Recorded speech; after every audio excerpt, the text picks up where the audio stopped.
Hello, everybody. Welcome to Therapy Dog Talk. My name is Sherry. My pup's name is Sunny, and each week we talk with different therapy dog teams around the world to hear about the impact they're making in their areas.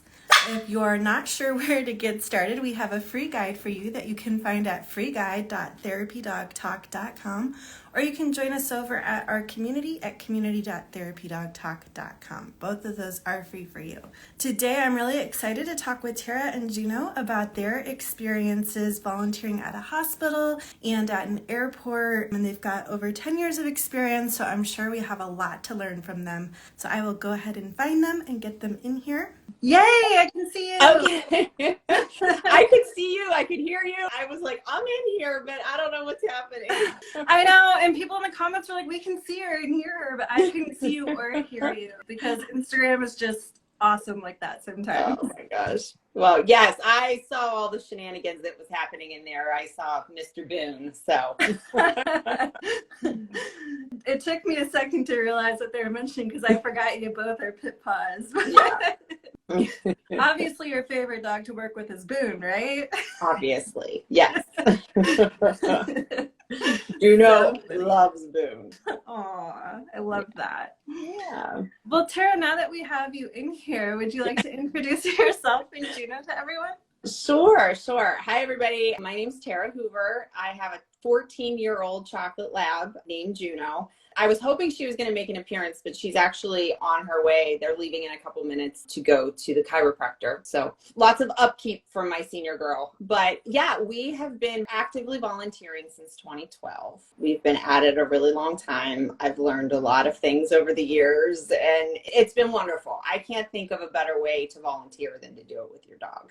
I love that. Wow, 14. She'll be 15 in June, so we're approaching the half birthday here in right before Christmas. So yeah. Very cool. I love that you're doing things like chiropractic work with her to help keep her young and agile. Absolutely. She has been going to physical therapy since she was a pup, just because she tore both ACLs before she was 2. So we kind of got started on that very early, and then we just stuck with it. And it really has just, she's a very energetic and active girl. So we kind of just like kept it up as maintenance. And then in the, I'd say probably last 5 to 7 years, we've been doing chiropractor and acupuncture treatments with her once a month, which has been really good to help, slow down any kind of like arthritis. She had full back surgery a couple years ago. I say a couple, probably 6 or so now. And so when she blew some discs in her back, that was, another big thing that we were trying to slow down any of the disc, issues that she may be having as she got older, because we knew arthritis and things would set in eventually. So yes, she has quite the schedule. I hope she has pet insurance. She doesn't. No, she doesn't. Oh my. She does not. After her first ACL happened, her vet was like, well, now she's a pre-existing condition. Right. So we were like, oh, well, there's nothing we can do for that second ACL, and didn't really think that she would blow 2 discs in her back. And then her surgeon at that time was like, well, you guys have hit the trifecta. So we just always were like, this is pretty big, so this is the end of it. And then it just never was the end of it. But she's an only child. I don't have children. She is my 4-legged baby, and I'll do whatever I can for her. So I was going to say, I'm sure she's worth every penny and $100 bill. Absolutely.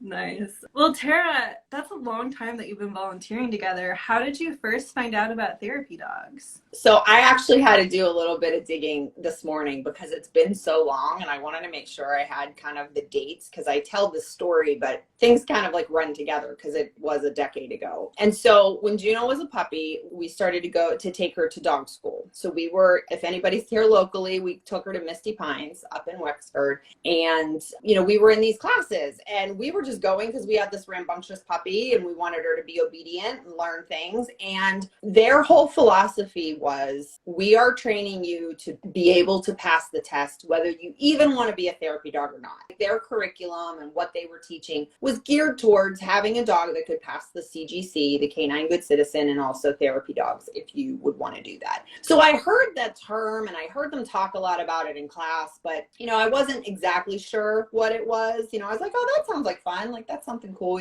And so the longer that we stayed in class, I was like, I'm looking to volunteer. I want to do something. something. She's so rambunctious and energetic. Like, I need to do something with her to give her a purpose. And so the more people that I talked to at the training facility, it just sounded like something that would be really cool. It didn't really come to fruition for me until I actually had to stay in the hospital. So fast forward, we got certified in 2012.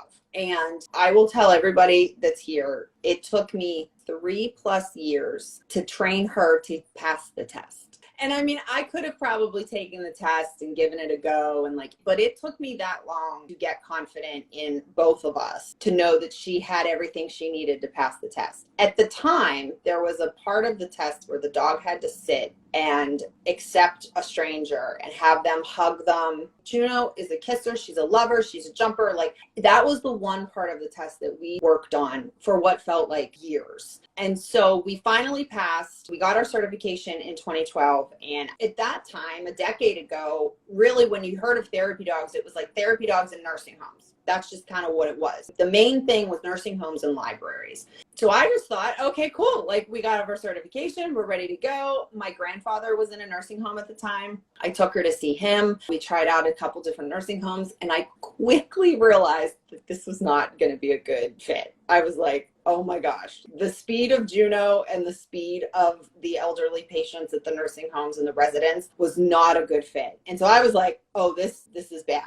I was worried about her jumping or just a random paw or, very thin skin, where there was all these things that you had to worry about. So I started to kind of get dejected because I was so excited that we passed the test and we're ready to go. And the things I kept trying out just didn't really seem like it was going to be a good thing. And so I was like, oh no, now what am I going to do? So I was a little bummed out because we hadn't found a home yet. So we just kept trying different things, but I was just, kind of fumbling. And then in 2013, I had to stay in the hospital for a week, and a therapy dog came to visit me. And instantly I was like, this is what I want to do. I need to pursue this. It did so much for me being stuck in a hospital bed. I mean, I looked forward to seeing the dogs. It was amazing. And at the time I had been a patient and had several procedures done at a local hospital. So if anybody who's on here from Pittsburgh, it was a passive event hospital. And so as soon as I kind of, got myself healthy and was ready to go, I started to look into what we could do. And lo and behold, that hospital had a dedicated pet therapy team.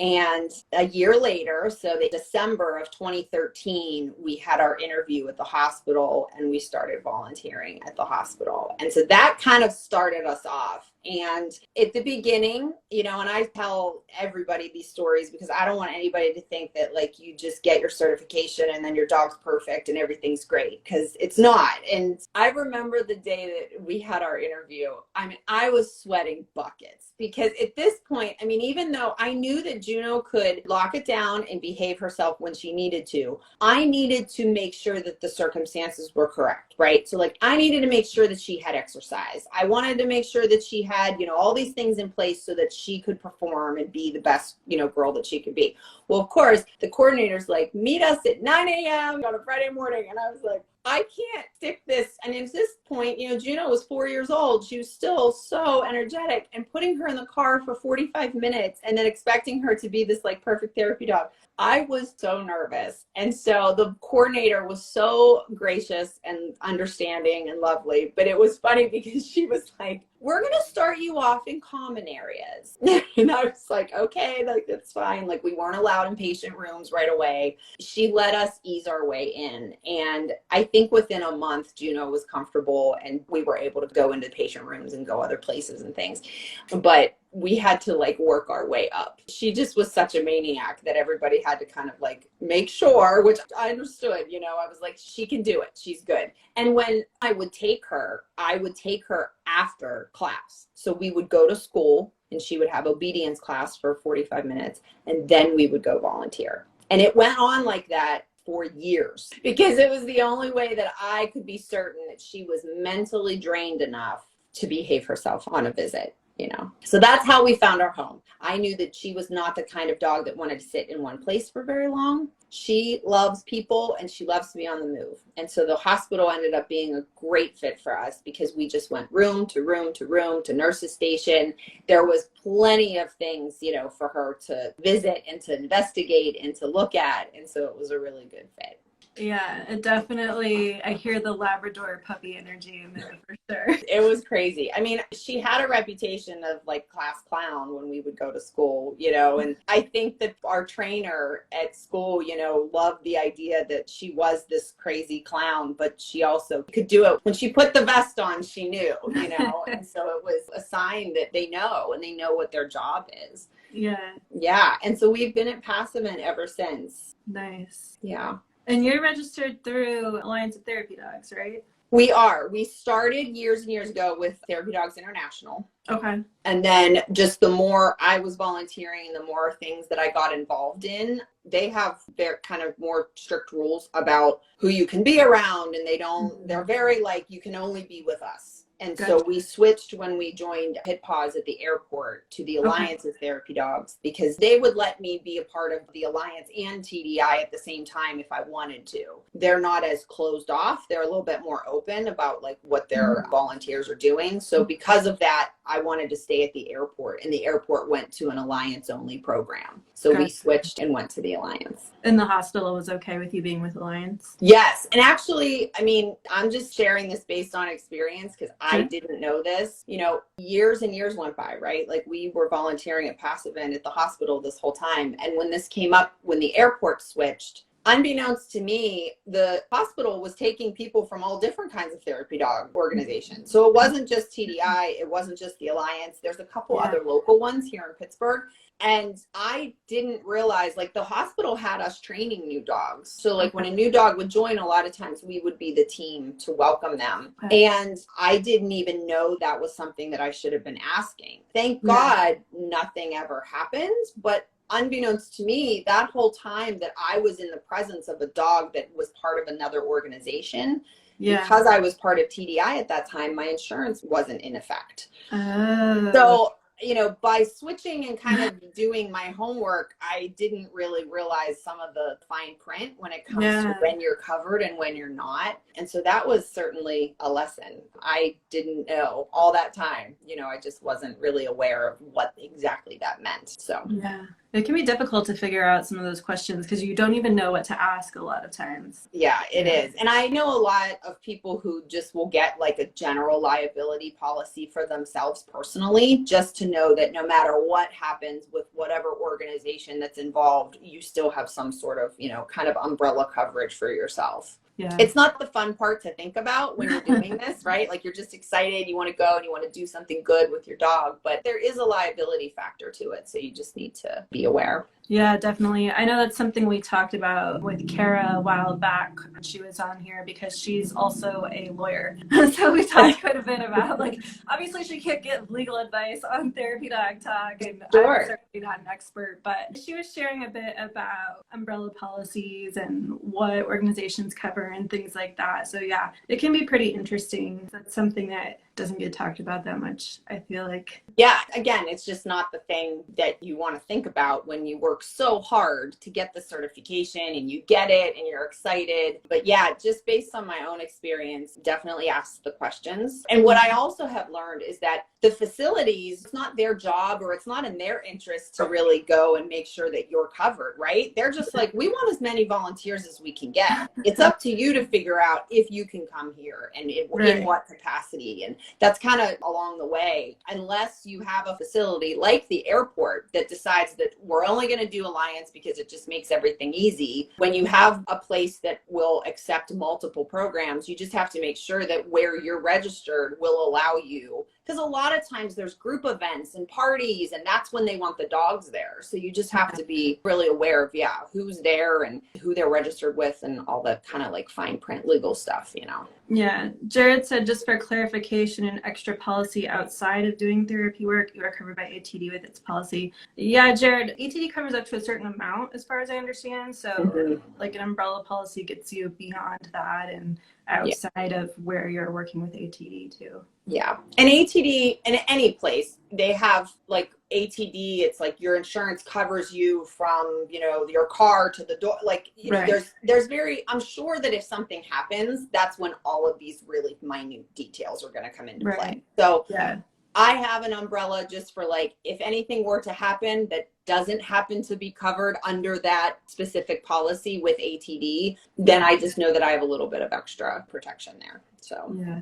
Yeah, for sure. Yeah, Jared said ATD covers up to 1 million. And I know they have an extra policy you can sign up for if you do professional work too. yes. Yeah. Woody was curious, how much support does the therapy program get from the hospital? The hospital, it's such a big place, and there's so many people just kind of coming in and out. Like for the longest time, we were the weekend crew. I still work full time. And so it actually worked well for me because that's when I could go on the weekends. And then for Juno, because the weekends were not as crazy and crowded. So it was a little bit better for her. It was a better environment. So we kind of all just like worked autonomously. I mean, even now when I go, like the nurses will mention other dogs, and I've been there for a decade and I haven't seen a lot of the other dogs. At that hospital specifically, there really hasn't been a lot of like group type events or, really there. I go, I do my thing. We'll train new dogs whenever we're asked to do so. But other than that, it's kind of just been like an on your own type of when you can come. They're very appreciative. It never came to be, but there was some talk when things started to open up after COVID, they were going to have kind of like group rooms where they were going to try to, organize multiple dogs in a room so that we weren't roaming the hospital. So there was some organization like talk, but that even never really, came to light. Now on the flip side, at the airport, there is way more opportunity to do group events, volunteer together.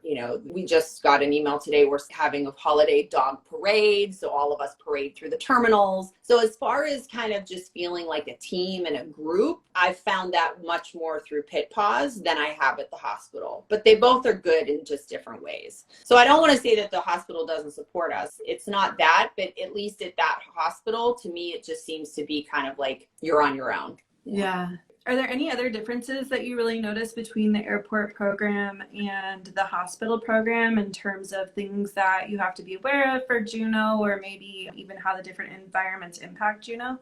Yeah, absolutely. I mean, after I saw the success of how she did at the hospital, I bugged the airport for a couple years before I just on my own reached out to like the marketing coordinator person, some communications person, and my husband and I run 5Ks, and we were actually at a race once, and the airport had a little booth set up, and I marched right over there and I was like, you guys need a therapy dog program.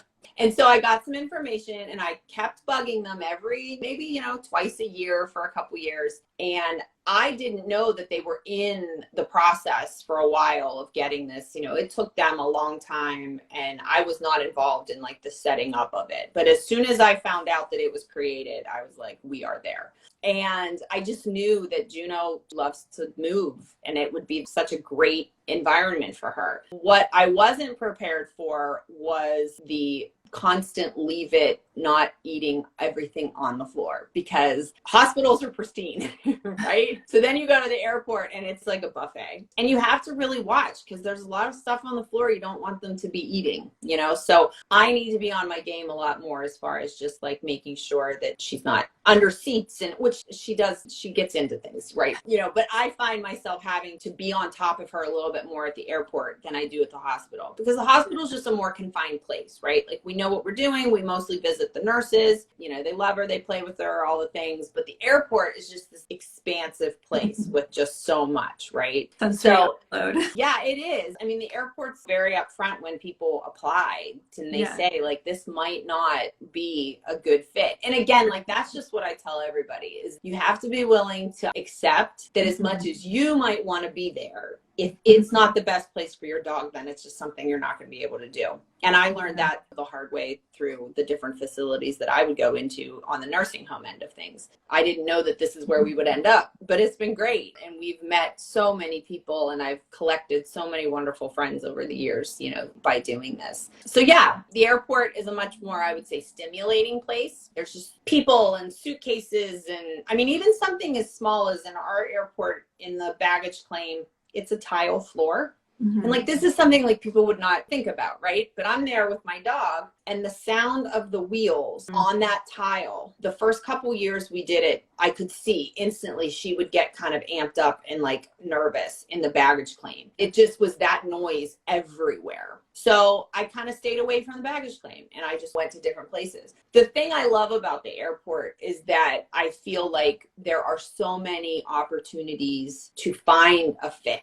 So if your dog doesn't want to roam, then you can just stand in one place, stand at the beginning of the food court or something where people are, you know, coming and going. So the thing I like about the airport is the flexibility and versatility it offers a volunteer, because you don't have to be at the crowded gate if you don't want to be. You can kind of find some quieter areas. If you make 10 people smile, then you did your job, right? It's not about quantity. It's just about trying to help somebody. So, yeah, definitely. Someone asked, at the hospital, are you more with adult patients or kids? So at the hospital that we're at, it is not a children's hospital, so it's mostly adults. And I will say that in Juno's senior years, she's a smaller lab, and so she isn't tall enough to see the patient, but she's too big for me to pick up. And she also, still at 14, she wants to interact with people. And so for the longest time, the patient, they're in bed and they would put their hand down and she would come and sniff their hand and they would pet her head. And that's about the most interaction she would have with the patient. She'd interact way more with their family members because they are there, you know, and Juno flocks to the people who can give her attention as well. And so now when we go, it's mostly the nurses, and she is definitely a nurse's therapy dog. We visit all the nurses' stations. We know everybody's names. One nurse brings her a present every single time we go. It's crazy. But yes, we never really had an opportunity to deal much with children. I knew going into it that Juno was not a good fit for our children's hospital program. I have some friends that have been working in that program. It's very strict. You have to do a lot to even get in. I knew that was probably not a good, that was not a good fit for Juno. So yes, mostly adults for the most part. I love how much thought you put into your volunteering. Like at the beginning, you were noting that you had to wait till you felt confident in yourself and in your dog. And there are a couple of these stories you've talked about knowing like that just wasn't a good fit for you, or it wasn't a good fit for her. And I think that that's really amazing and so important to understand, because sometimes you might really want to be somewhere, but it's just not a good fit for your dog. Or I know, even therapy work isn't a good fit. It's so hard. And I mean, I'm going to have to face that, you know, I mean, I will do this as long as she is able, but she's not going to be able to do it forever. And that's going to be a really hard and sad day when I have to say, I have to do what's best for her. You know, and one thing I even really like about ATD is that they are very vocal about saying our number one job is to protect our dogs. You know, if the facility asks you to stay that extra half hour, if your dog is done, you need to say no, you know, and like, I like that they back us up on that. And they constantly remind us that like, we are their advocate. And when they're done, we need to be done whenever that happens. Sometimes we're at the hospital for an hour and a half. Sometimes we're there for 45 minutes. I have to make sure that I'm doing what's right by her. You know? What are those signs that you look for her to know when it's time to retire from therapy dog work? When she doesn't seem as focused and kind of as interested, she'll yawn. So she'll yawn a lot.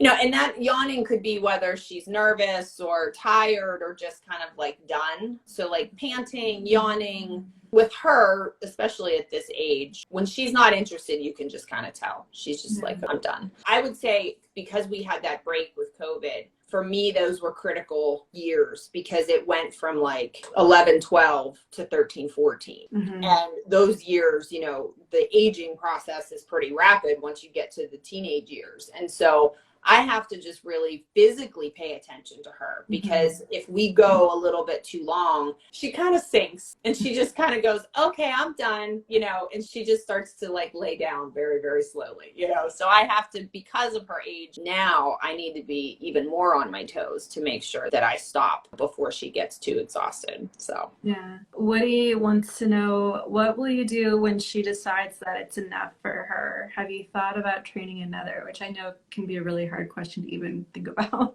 If I have a dog and that dog is able to be a therapy dog, I can't imagine not doing this. So I will never be dogless. But again, would it break my heart if in my future, dog mom life, if I have a dog that I really want to get certified and it just isn't a good fit, then it's not going to be a good fit. And that's going to be really hard for me to accept, Yeah. But through these years of talking to people, I also tell everybody that every dog's a therapy dog. It just might be your personal therapy dog, like every dog is doing their therapy in their own way. So yes, I have every intention of getting future dogs certified, if I can make that happen. Awesome. A quick note from Jared, just in case someone heard the 1 million earlier. He said he looked it up on ATD's website and it's actually 5 million per occurrence. So nice. Okay. Just a note there in case anyone from ATD is watching or listening and we don't want to lead them astray. Yes. Yeah.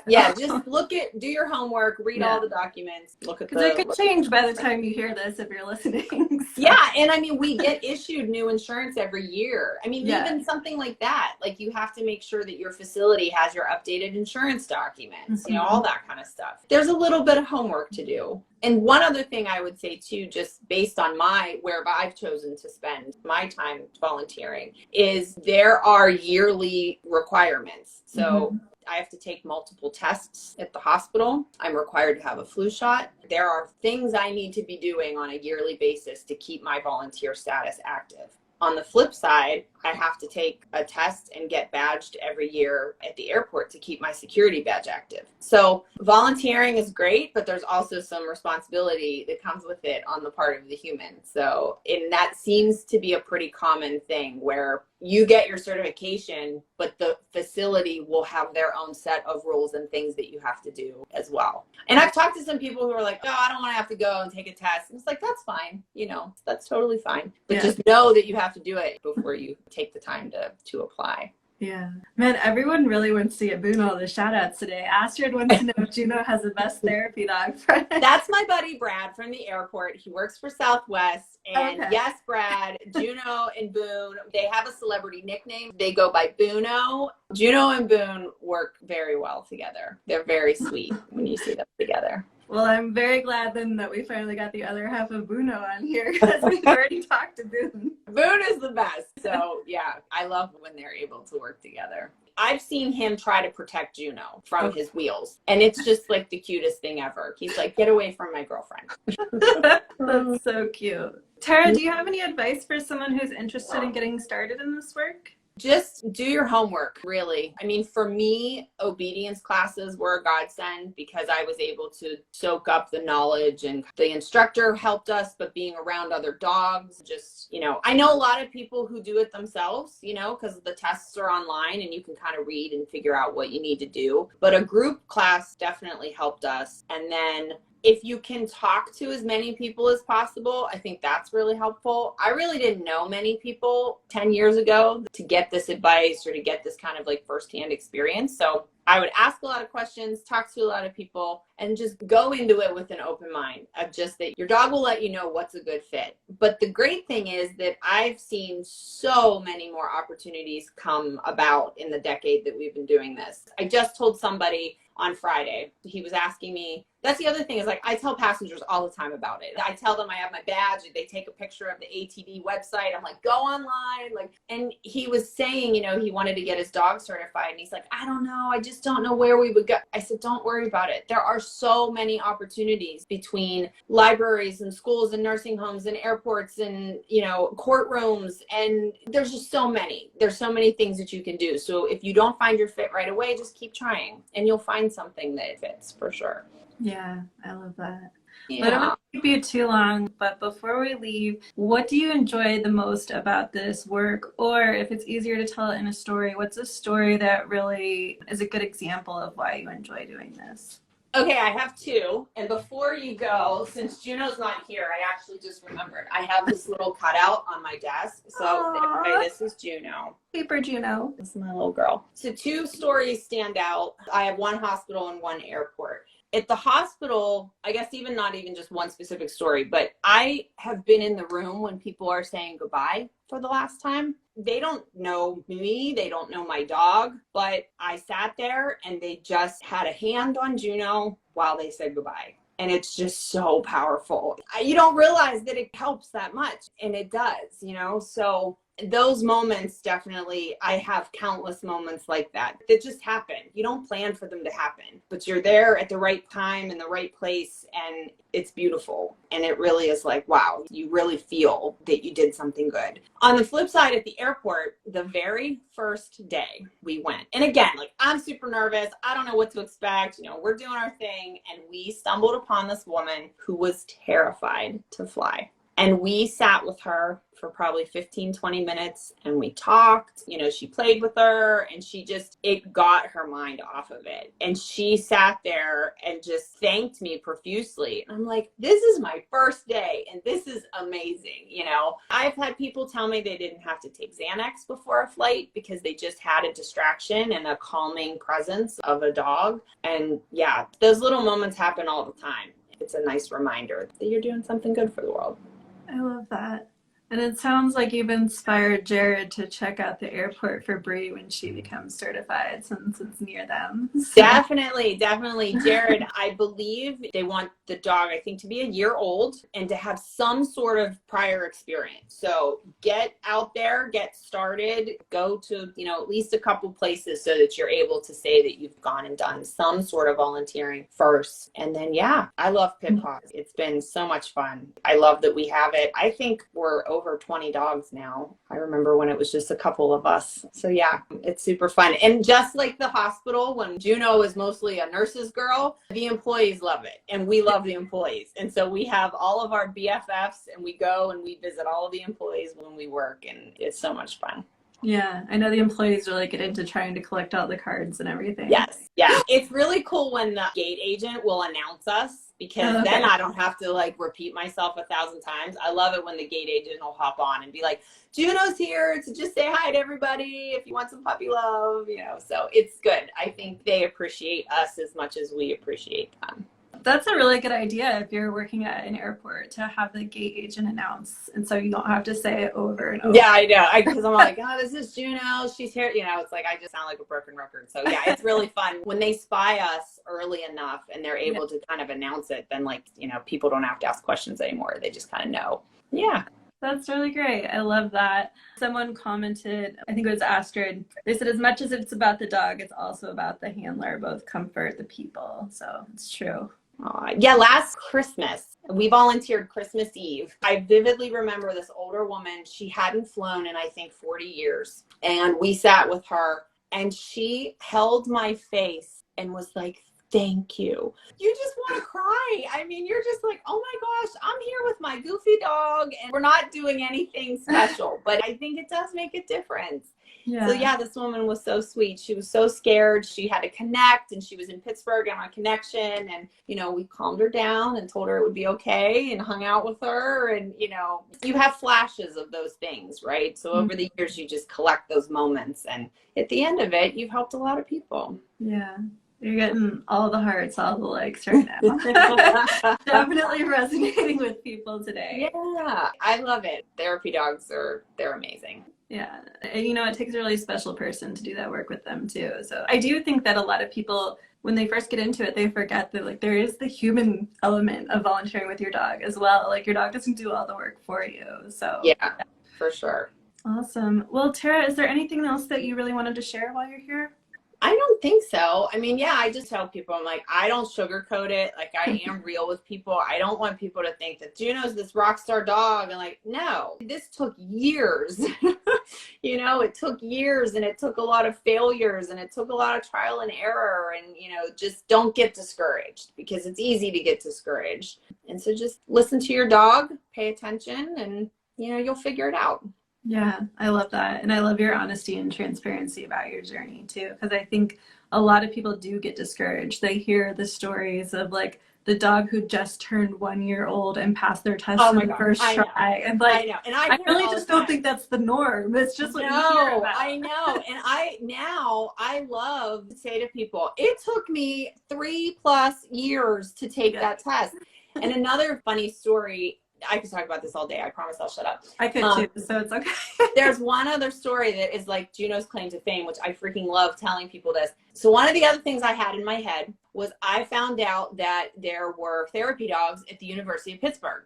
Okay. And they had an event every Tuesday. They still do it. It's called Therapy Dog Tuesdays at Pitt. And all the dogs come and the students are there. And I was like, yes, this would be amazing. Juno is crazy and energetic and she likes kids and older kids, all that stuff, right? So I'm like, this is perfect. This is what we're going to do. And actually, I think this was before I found Passivant. Well, Pitt, like most organizations and stuff, they have their own rules. And you have to pass a special obedience class before you can get into Pitt, right?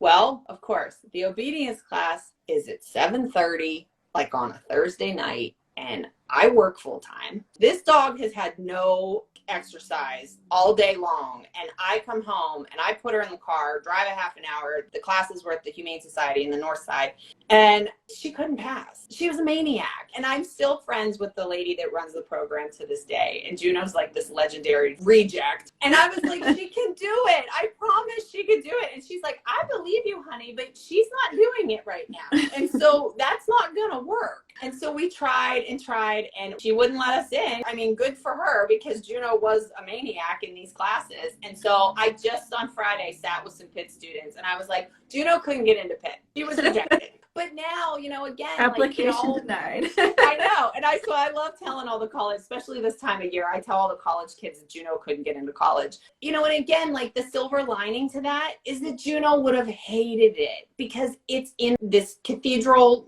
on campus, and everyone sits in one place. Mm-hmm. And the students go from like pod to pod and visit the dogs. That would drive Juno insane. She would not have been a good fit for that at all. I didn't know that at the time, but I was so dejected and so upset that I was like, oh, this is super embarrassing. Like, Juno can't get into the University of Pittsburgh, but she couldn't, and she's still a Pitt reject until this day. Her GPA wasn't high enough. It wasn't. No, she was class clown, and she was goofing off, and she didn't want to listen, and she couldn't take the final. She couldn't. Obedient school dropout. Mm-hmm. So yeah. I'm very honest with everybody, and that's one of my funny stories. Yeah, it's true. Juno, she couldn't get into college. But she found where she does excel, and that's all. She does, exactly. She's an inspiration to the college kids who are flying home for the holidays. 100%. I love it. Yeah. Well, Tara, everyone in the comments says that you're the best, and I have to agree with them. So thank you for spending this time with us. So I love them all. You pay them to be here, but that's okay. I do, yeah. It's okay. You probably pay them in Juno kisses, so Yeah, she knows no ends to the kisses, so they're paid handsomely. I love it. I love it.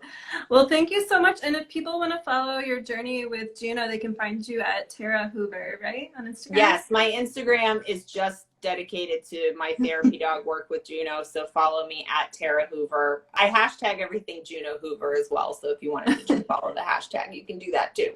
I love it. Well, thank you so much, Tara. It was really great to have you here. Thank you. Have a great day. Yeah, you too. Bye. Bye. Bye, everyone.